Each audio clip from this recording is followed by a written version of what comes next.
Well, thank you all for coming out again, on a cold night, and thank you, Pastor Aaron and Pastor Taylor and the UPPC Church for coming. Hopefully, everybody has one of these or has them at their table and they can share them tonight. There's other materials that we can get you in different forms later, but first I want to just let you know a little bit about what we're going to be talking about this evening. We're going to be talking about who are refugees, why are they coming, where are they coming from, what are their lives like here in Western Washington, and what does it look like for the local community, local churches, schools, businesses, individuals to come alongside of them. And before we do that, just to give you a little bit more background about World Relief and about myself, my name is Scott Ellis, and I'm the volunteer coordinator with World Relief. And so my primary job is I connect new refugee families into relationship with members of the local community. That's what I get to do. And World Relief, if you're not familiar with us, we are a Christian faith-based nonprofit that was founded in 1944 in response to World War II and the crisis in Europe. And in 1979, the Seattle office opened here, and we started welcoming refugees coming from the Vietnam conflict. So folks coming from Vietnam, Cambodia, places like that. And we've been doing it ever since here in the greater Seattle area. So tonight, the first part of our time is going to be kind of a presentation on some of the things we're talking about, and then we're going to break into some discussions at your tables and some different activities. So that's what we're going to do tonight. And there is going to be Q&A, but because this is such a large group, what we're going to do, you should have or will be passed out to your tables note cards.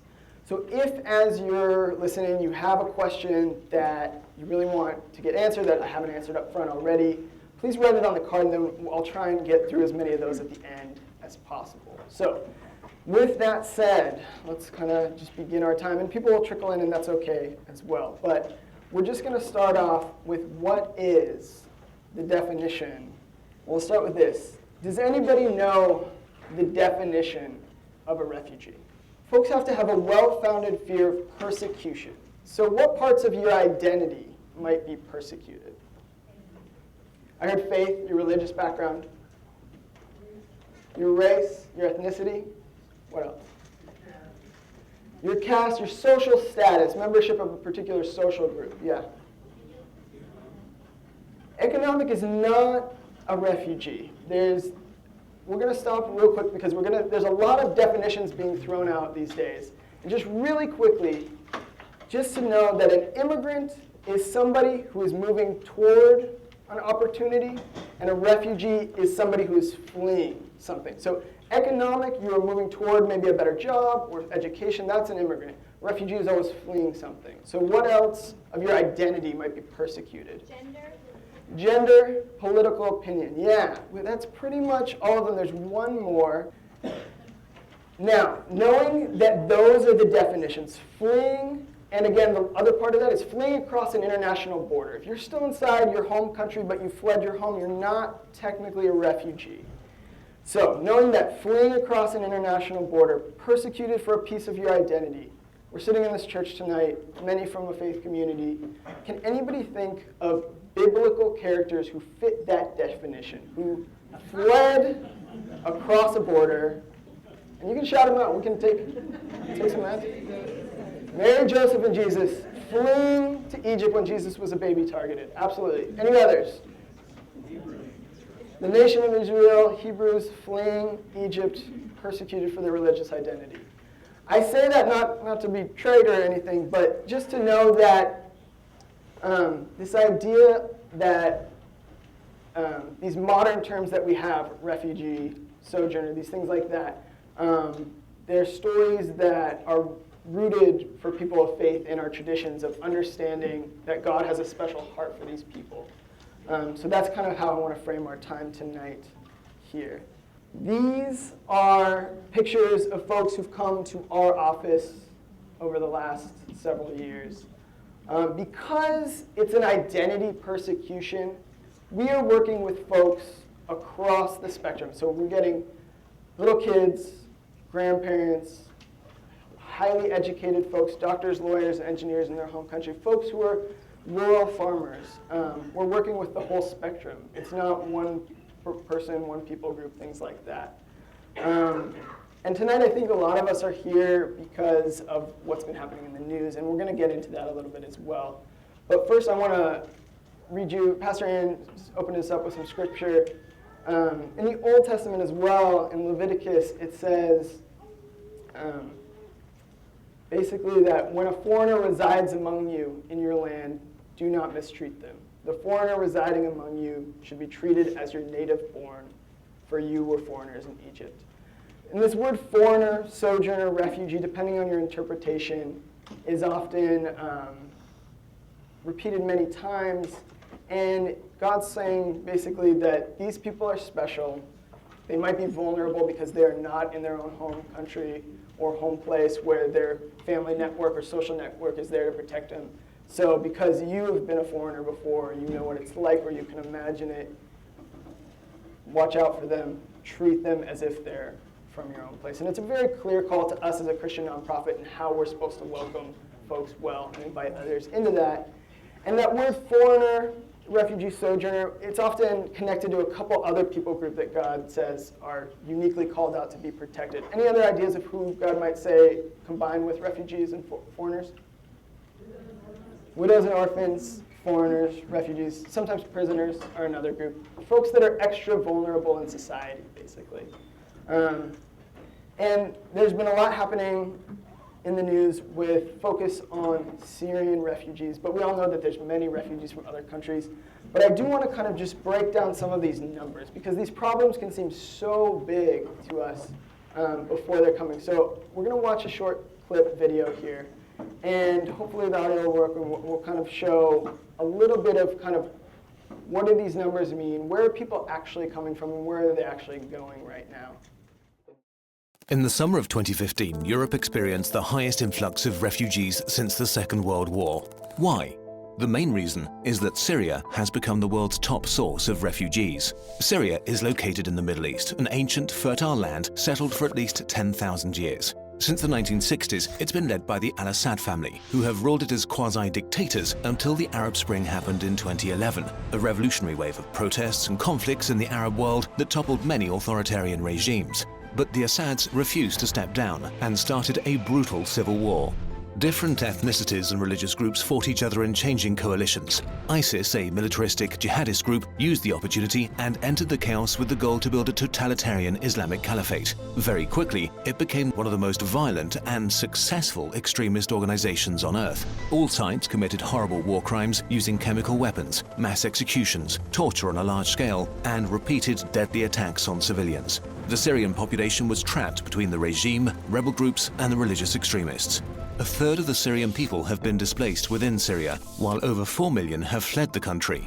The vast majority of them reside now in camps in the neighboring countries, who are taking care of 95% of the refugees, while the Arab states of the Persian Gulf together have accepted 0 Syrian refugees, which has been called especially shameful by Amnesty International. The UN and the World Food Programme were not prepared for a refugee crisis on this scale. As a result, many refugee camps are crowded and undersupplied, subjecting people to cold, hunger, and disease. The Syrians lost hope that their situation will be getting better anytime soon, so many decided to seek asylum in Europe. Between 2007 and 2014, the European Union had invested about €2 billion in defences, high-tech security technology and border patrols, but not a lot in preparation for an influx of refugees. So it was badly prepared for the storm of asylum seekers. In the EU, a refugee has to stay in the state they arrived in first, which put enormous pressure on the border states that were already in trouble. Greece, in the midst of an economic crisis on the scale of the Great Depression, was not able to take care of so many people at once, leading to terrible scenes of desperate, hungry people on islands usually reserved for tourists. The world needed to come together and act as a united front, but instead, it has become more divided. Many states downright refused to take in any refugees, leaving the border states alone in their struggle. In 2014, the UK lobbied to stop a huge search and rescue operation called Mare Nostrum that was designed to stop asylum seekers from drowning in the Mediterranean. The idea seems to have been that a higher death toll on the sea would mean fewer asylum seekers trying to make the journey. But of course, in reality, that's not what happened. The perception of the crisis around the world suddenly changed when photos circulated of a dead boy from Syria found lying face down on a beach in Turkey. Germany announced that it will, without exception, accept all Syrian refugees and is now preparing to take in 800,000 people in 2015. More than the entire EU took in 2014, only to impose temporary border controls a few days later and demand an EU-wide solution. All over the West, more and more people are beginning to take action, although support for asylum seekers has mostly come from citizens, not from politicians.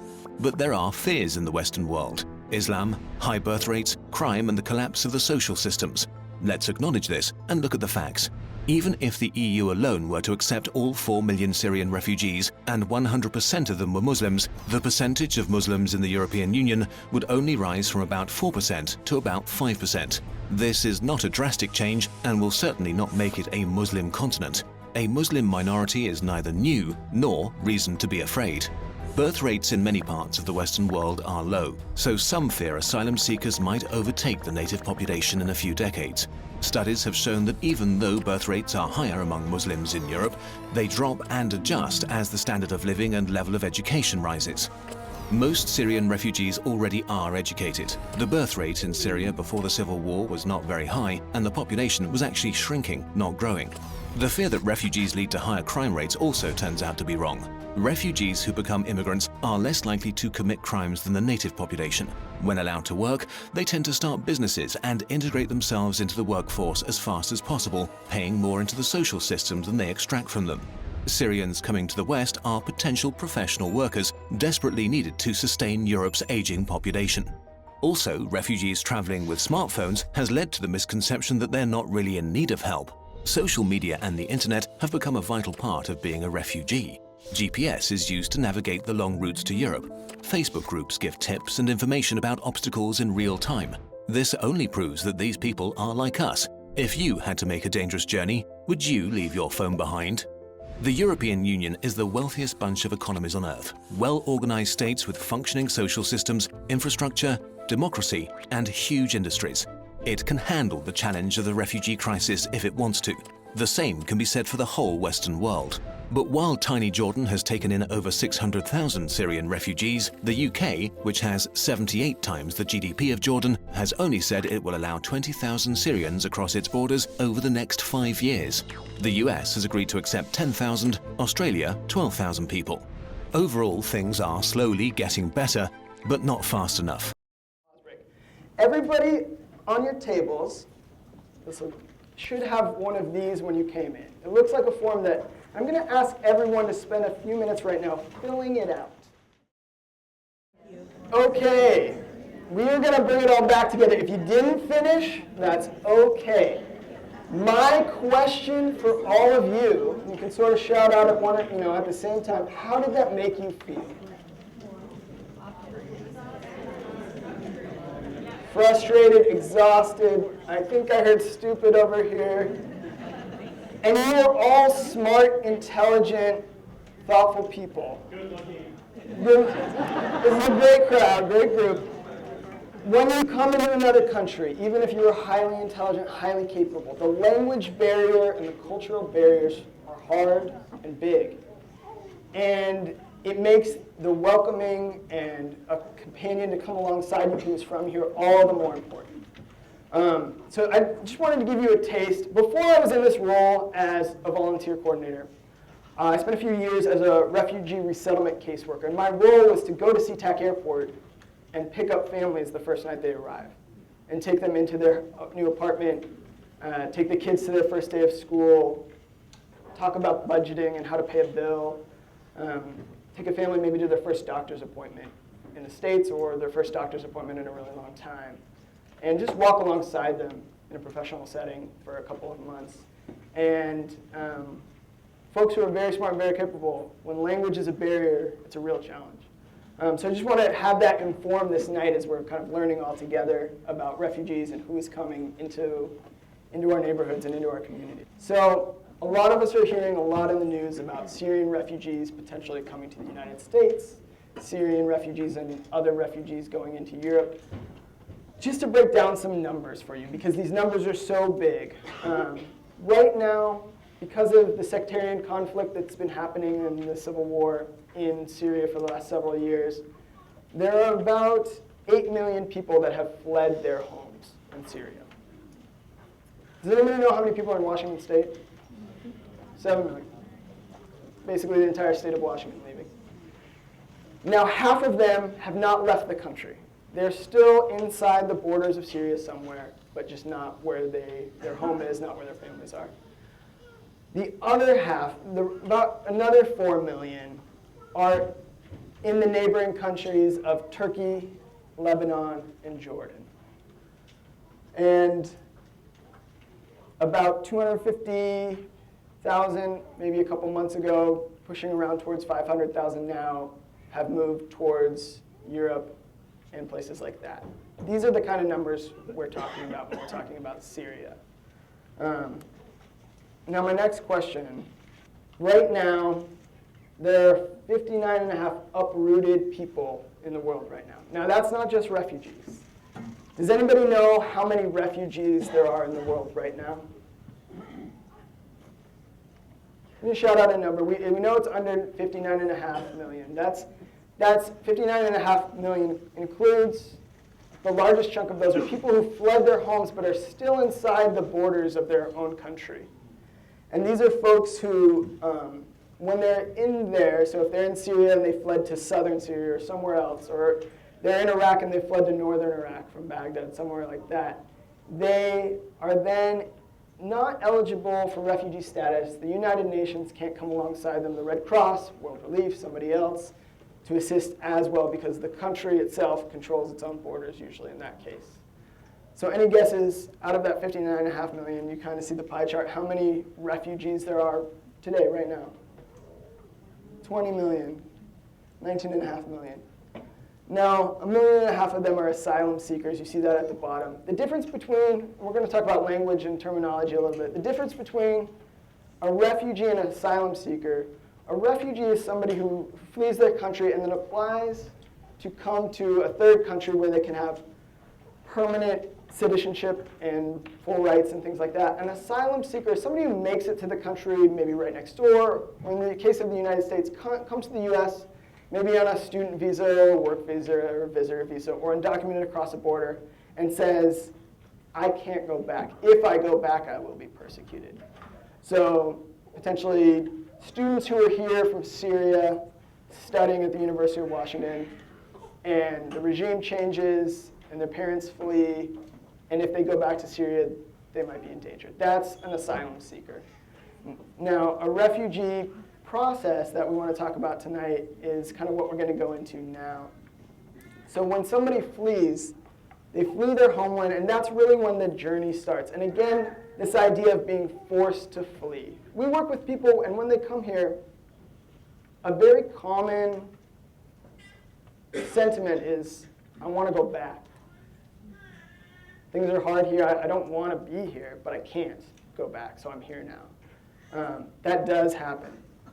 And we have this idea of refugees. You see pictures on the news of refugees in camps, and that traditionally was more common. But these days, 2/3 of refugees are actually going to urban centers. They're going to cities and living kind of under the radar lives. So if you're an Iraqi refugee and you're going to Jordan, if you're going to cities like Amman, you're there in sort of an undocumented status. You probably don't have a work permit. You're probably living off savings. Maybe you're trying to work under the table jobs at a restaurant, but the employer doesn't necessarily have to pay you if they don't want to because you're not legal. And they're waiting. But they're going through the same process that a refugee in a camp would as far as the screening goes. So the United Nations, where the process starts, meets them there in the refugee camp or in an urban city in a neighboring country next door. And that's kind of where the process starts, where they begin to go through the vetting process. This has been a big talk in the news, especially these last few days with the events in Paris. That, what is the process? How do refugees come? Is there a vetting process? Are they just said, is it a lottery system? And we're going to break that down right now, hopefully pretty clearly for folks. So, to let you know, this is a 13-step process. And it begins with them registering with the United Nations and then meeting certain criteria even to apply. And I want to talk about step 4 a little bit, because this is kind of what's maybe the most important in people's minds, the security piece. Who is vetting them, how, why, and what that process looks like. So the State Department is kind of that first level for refugees applying to resettle to the United States after the United Nations comes into play. And then the security review begins. And this involves Department of Homeland Security, FBI, and the Counterterrorism Task Force. So the vetting is highly formalized and has been for years now. So there's a lot of talk that we need to change this process. We need to not let, there's a lot of misinformation going on that folks are coming very fast, and that's really not true. Most families, it takes at least 3 years to get through this process. This is not an instant, hop on a plane and you're here. 2 weeks ago, it was my pleasure, along with some of our staff, to welcome our first family from Syria. And we went to SeaTac Airport, and we met them, and a church group had brought flowers and candies and chocolate, and then they went to a local family's home where they've been staying for a little while before they move into their own apartment. And we sort of asked them, because we don't, some of this information is classified, and we aren't privy to that. We have a contract with the State Department that gives their bio and says who's coming and when, but we can't see kind of classified documents like that. And we asked them, how long when did you flee? And they fled 3 years ago and have been waiting in 2 refugee camps. One, the largest in Jordan, Zatari, and then they fled to a smaller one later when that got too crowded. So this process isn't fast, it's not quick, there's a lot of checks that go into play. And if you want this information, you can email me and I can send you the link to where you can find this. We're making it public so people kind of have a good idea. But then there's things that go beyond just security clearances. Then there's medical checks, making sure people don't have certain communicable diseases that are going to be a problem. So if they do, they need to get that checked before they come. We know if folks are pregnant before they come and things like that, so that when they arrive, we know what kind of medical care to get them into, things like that. And then I just want to show this number, or this chart. It's very blurry and very small. Don't think you're supposed to read this right now. This is the number of every refugee who's arrived to the United States since 1975, since the process had been formalized. So these are refugees fleeing from the Vietnam conflict, then the former Soviet Union. Talked about Sudanese earlier that this church welcomed. This bottom number down here is the total number of refugees since 1975 coming to the United States. That's 3,200,000 and change.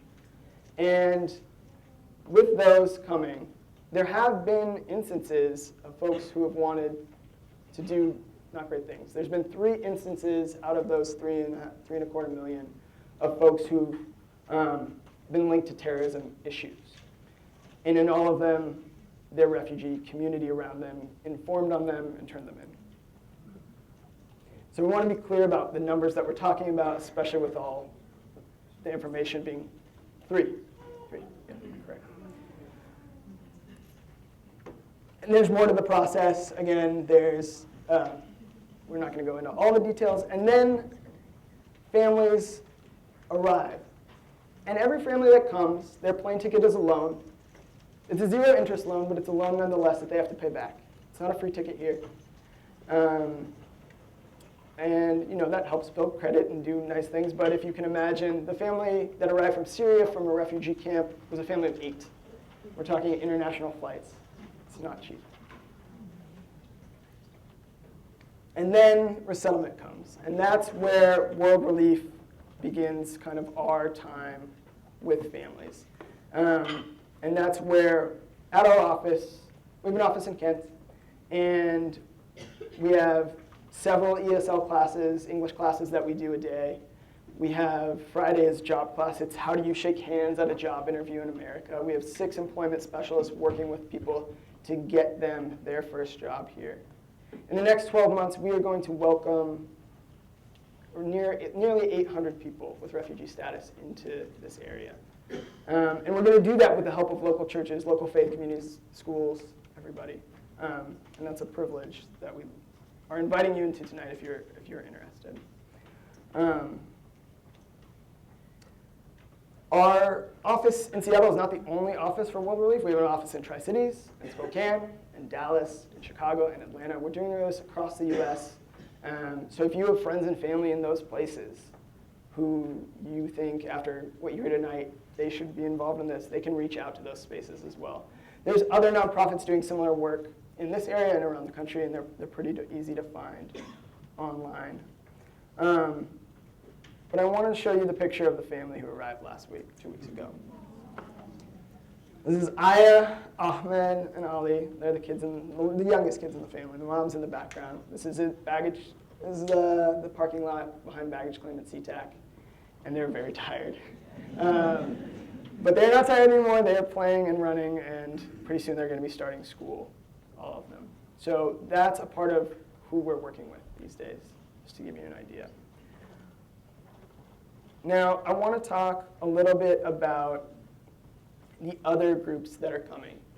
The largest groups that have been coming to the United States and Western Washington in general over the past several years, the Iraqis have been number 1, folks from Afghanistan have been number 2, and Somalis have been number 3. But shortly below that are folks from Burma, Bhutan, Iran, Congo, Sudan, and other places as well.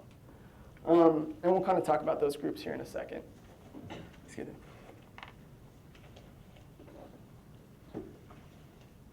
Just to give you, we talked about refugee employment really quickly. If you, after what you're hearing tonight, maybe you own a company, maybe you work in HR, maybe you have a friend who owns a company or is involved somewhere that employs people. Our folks, one of the main things we're working with them is trying to get them to become self-sufficient as soon as possible. Last month, our number for folks fully employed and economically self-sufficient at 6 months in the US was 91%. We want to get that to 100. Obviously, there's a lot of factors going into play there, but in order to do that, it's the local community welcoming them into jobs that work for them. So if you have questions about that, there's brochures on the table, but you can also go onto our website pretty easily to find out that information. I'm going to have questions being written down again for folks who have them on note cards as well. So hopefully we can get to most of them at the end. I'm going to stick around. Andrew's hopefully going to stick around maybe as well this evening to kind of answer one-on-one questions when we run out of time, if we do. And so this idea of self-sufficiency is really important to us. So when a lot of our opportunities, and some of you are here, not just here to learn, which is wonderful too, but some of you are here to learn how to come alongside a family and what that looks like. And a big part of that is this idea of self-sufficiency. We have a pretty big internship program at our office where we have college and post-college kids coming alongside our casework staff doing direct service with people. And they're taking them to appointments that they need to be at, things like that. And one of the first appointments people have is a doctor's visit with their primary care physician.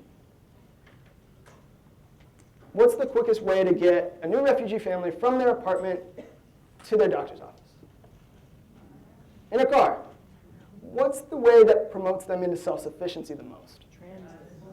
Showing them how to use the bus. So a lot of what we're talking about when we talk about self-sufficiency is actually inefficient on the initial piece, but highly efficient long term. And it's really important in sort of how we do what we do, not only on the staff level, but also on the volunteer level. If you're with a family and you're in their home and they want to make a doctor's appointment and they want your help to do that, and they say, hey, can you make this doctor's appointment for you? They give you the phone and here's the doctor's number. You can do that. You probably all speak English pretty well. You can call and navigate press 1 for the operator, press 2 for the specialist's office, all of those things. But it's always better to come alongside them and say, no, I'm going to be right here if you need help, but I want you to do it, and we'll walk through it together. That's a huge aspect of what we're up to in our office. So one question I have for folks is, does anybody know how many refugees come to the US each year? We talked about 19.5 million refugees in the world right now? How many are coming to the US this year? Does anybody know? 70,000. 20,000. The correct answer, what was your name? Melissa. Yeah, this last year, 2015, and the fiscal year for the government just kind of ended. We welcomed almost 70,000 folks. And that's across the whole United States. Next year, the US, this number is set by the Congress and President combined. And the number for next year is 85,000. The year after that, in 2017, it will most likely be around 100,000. Does anybody know how many refugees came to the US in the year 1980 alone?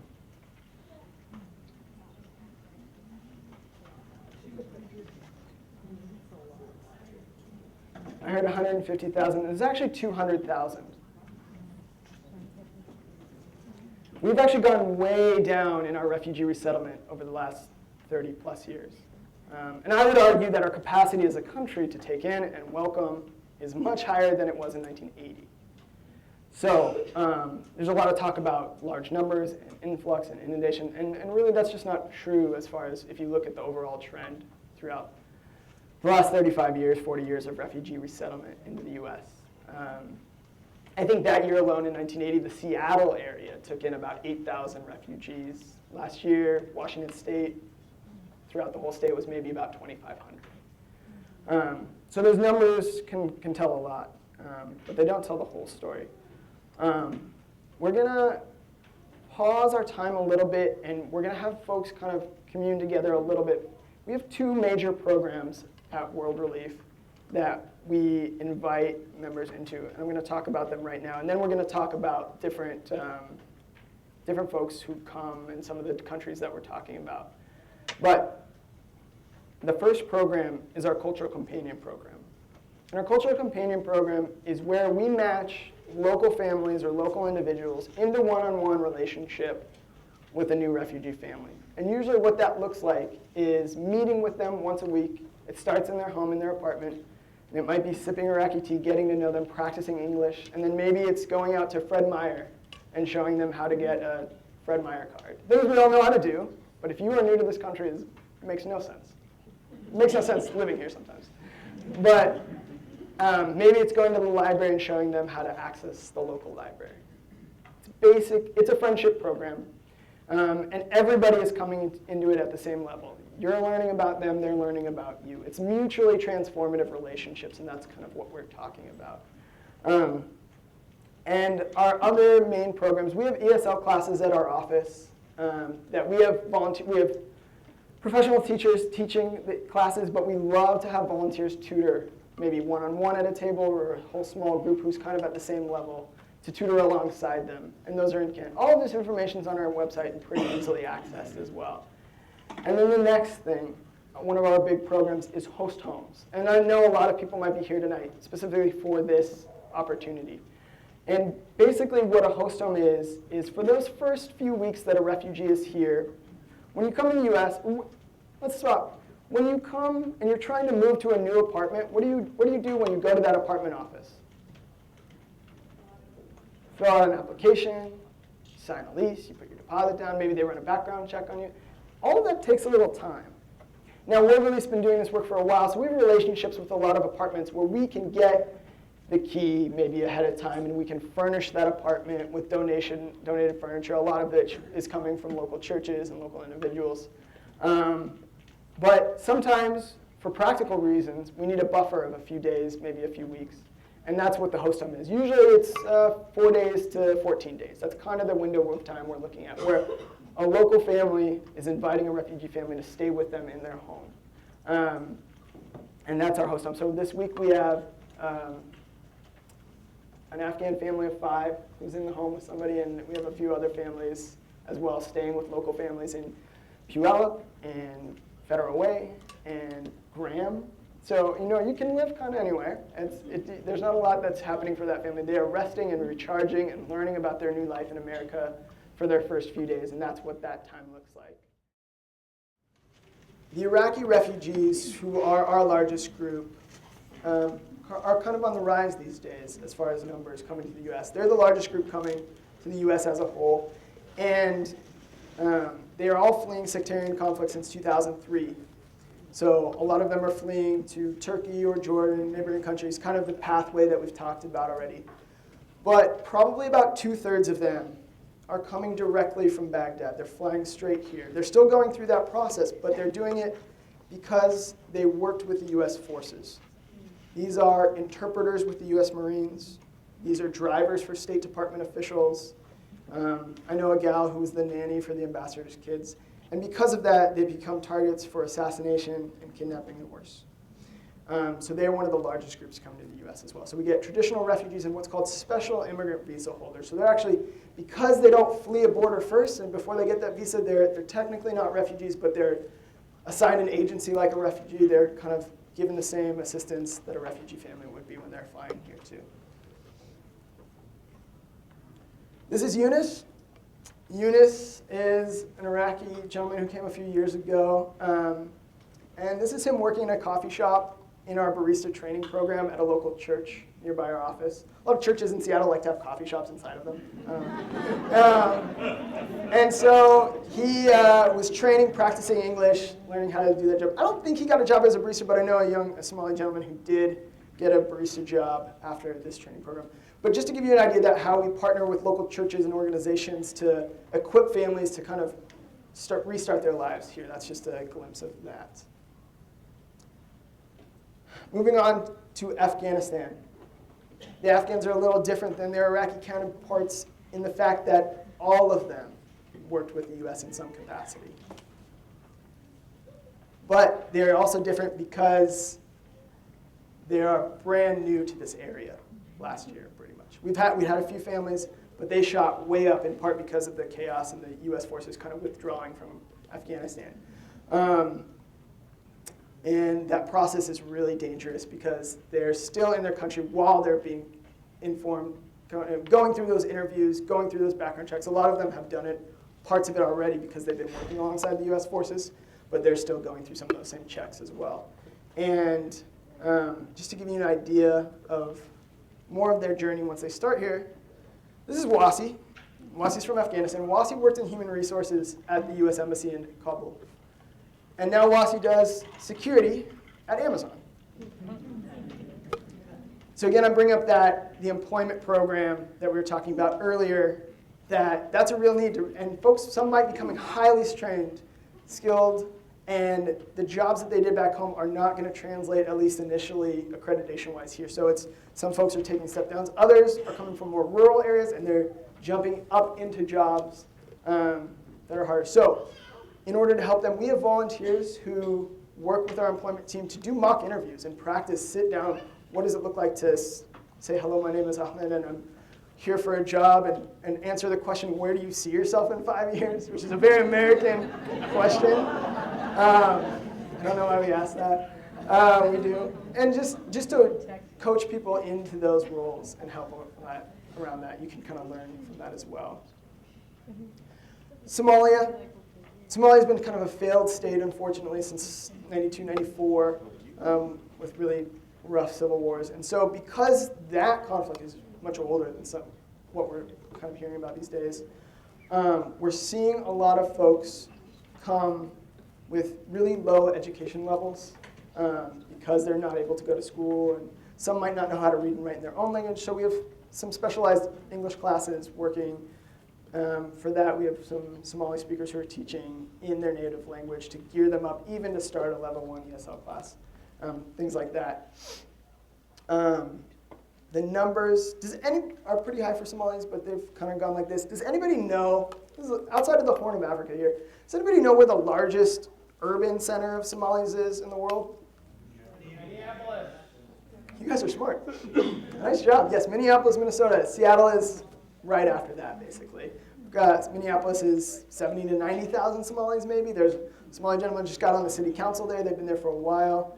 I know a young man who came over pretty young, went to Ohio State, a Somali gentleman, and now he's gotten sent back to Somalia to work in the ministry, work in the minister of, finance, or work in that government offices there. So young people being equipped and trained here to go back and lead in their home countries, coming out of refugee resettlement. Burma or Myanmar, depending on the word you want to use. was one of the largest refugee people groups coming to the United States for about a decade. And they've been coming for quite a while. And Burmese are fleeing a military junta dictatorship that has controlled the country for many years. It's just in the news for their first fair elections in a very long time.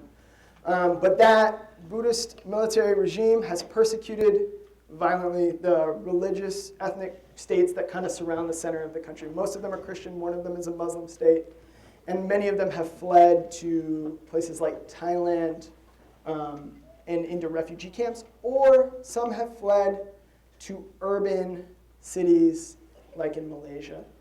But that group's kind of on their way down as other groups go up. It's just sort of the nature of refugee resettlement work. This group, because it's been coming for a while, they're doing a lot of community development. Every summer in Kent, there is a Burmese soccer tournament where teams drive in from Spokane and Portland and Vancouver, BC to play each other, and some are on their own ethnic teams, but then there's, I think last year, Kent Renton United won, and so it was Chin Burmese and Corinne Burmese and Rohingya Burmese all playing on the same team, and I think they were the champions this year, which is kind of shout out to Kent Renton United. One of the new groups that is coming and will be coming in greater numbers to the United States is folks from the DRC, folks from the Democratic Republic of Congo. Similar to Somalia, this is a very old conflict now, spilling out and over from the Rwandan genocide even, and just the civil war and militarism that kind of kept up in the DR Congo for quite a while. And so again, we're seeing from them, because of that, we're seeing a lot of single moms. We're seeing a lot of even gender-based violence and really nasty trauma, as well as low rates, some low literacy and education as well for folks there.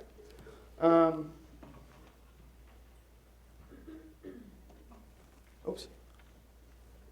This is a family from Rwanda, Congo area. And this is Jeanne d'Arc on the right, and her family and her kids. And this is Whitney, their cultural companion. I think they even did a host home with Whitney and her husband. And I think they're down at Pike Place Market in this picture. The gentleman in the back who's taking a picture of being taken a picture of, in the red shirt, Lambert, they came 2 years ago. He went to high school. This fall, he started at Washington State University. We get to see these success stories happen. And that's what we want to invite you into as well. But we also know that there are ups and downs in this period of time. And we sit down with the family when they first arrive and have an orientation with them, with their caseworker, their employment specialist, other members of our team kind of talking about goals and what the programs are. And we tell them, and we'll tell you the same thing, that it's going to be like this. Sometimes things are going to feel really great, and the next time you're going to think things are really hard. Then the next day you might get a job and things are great again. Then you have a bad experience being lost on a bus or something like that, and things are really hard. Then it's great again, and then it's hard. And it's this roller coaster of emotion, especially for folks who might have PTSD and former trauma. This is heightened, and we see that. But the trajectory of that roller coaster is up, and we do see that for families, fortunately. But for you as volunteers, if you're connected to a family, you might be getting to know them, and they might be here 1 week and here the next, and then the next. You don't know what you're necessarily going to walk into with them that first time, but that is just to be aware of that and be cognizant of it as you're kind of understanding that time. I want to talk about, just real briefly, about some of the needs we have and these families have. When a family walks off the plane, they're allowed to take 2 bags per person on these international flights. Mostly they're not bringing pots and pans and furniture and a bed. In order to save them money in their program to come and resettle, we like to get these items donated, new or gently used, to fully furnished apartments. And that is a huge thing that local churches, local communities, businesses, anybody can be a part of that. So it's pretty easy to find.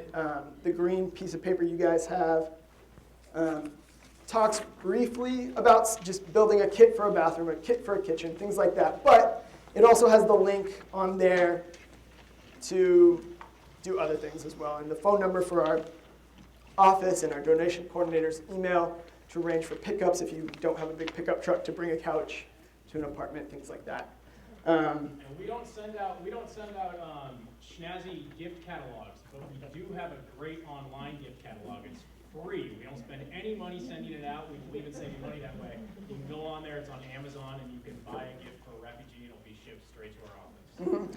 And some of these gifts are soccer balls that are going to be given at a Christmas party, but some of them are vacuum cleaners and microwaves and rice cookers and really necessary items. So if you want to go home tonight and click on that link, we would be more than blessed by that.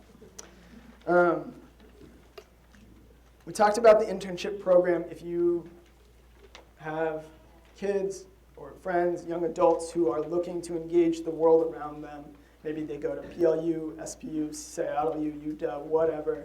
We are looking for great interns to gain a lot of hands-on practical experience. It's not a, here, go file this paperwork for us internship. It is, go pick up this family at their home and teach them how to take the bus and go to a doctor's appointment and advocate for their needs while you're there with them. It's really important. Other ways that you can respond after leaving tonight. Advocacy is huge, especially right now. There are a lot of voices out there saying the United States is not a welcoming country to people who are fleeing. My grandparents on my mother's side are Jewish refugees from World War II. And they fled here, and at that time there were people saying, no, we don't want to let these people in. And historically looking back, we know that was not the right response. And I think we'll remember that, again, looking back at this time as well.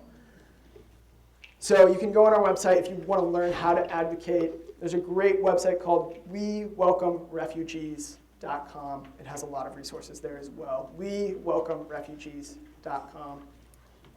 Prayer is a huge need amongst the faith community, especially to come alongside these needs that are so much bigger than any one person or any one institution can handle. We talked about the cultural companion and furnishing a home. Financial assistance is key as well. I just want to kind of let you know, World Relief does work in northern Iraq, in Jordan, in Turkey, in Germany, in these places. We are an international nonprofit.